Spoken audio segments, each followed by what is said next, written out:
UP से बड़ी खबर है। अयोध्या में दीपोत्सव को लेकर दिए गए अखिलेश यादव के बयान पर चौतरफा बवाल मचा हुआ है। वहीं अब यूपी के मुख्यमंत्री योगी आदित्यनाथ ने भी अखिलेश यादव को लेकर निशाना साधा है।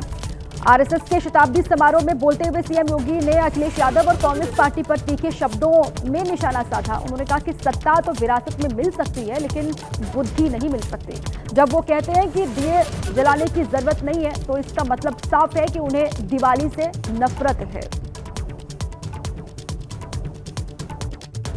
अखिलेश यादव ने कभी इनकी पीड़ा को समझा होता ना, तो इतना बचकाना बयान नहीं देते।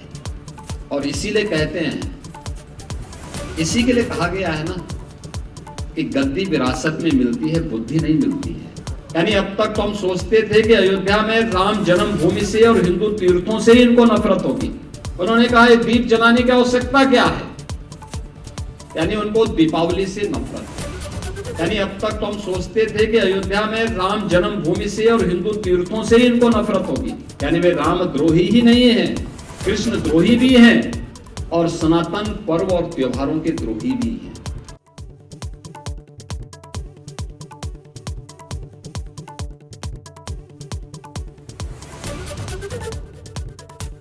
यूपी से बड़ी खबर है। अयोध्या में दीपोत्सव को लेकर दिए गए अखिलेश यादव के बयान पर चौतरफा बवाल मचा हुआ है। वहीं अब यूपी के मुख्यमंत्री योगी आदित्यनाथ ने भी अखिलेश यादव को लेकर निशाना साधा है।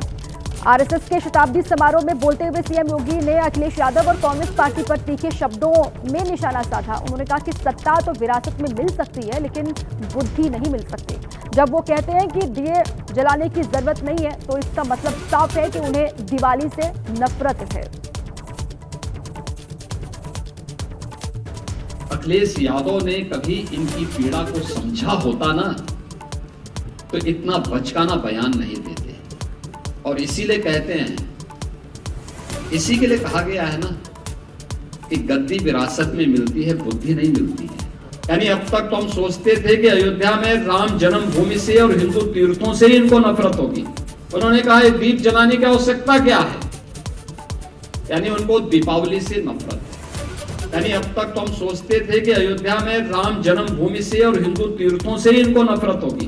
यानी वे राम द्रोही ही नहीं हैं, कृष्ण द्रोही भी हैं और सनातन पर्व और त्योहारों के द्रोही भी हैं।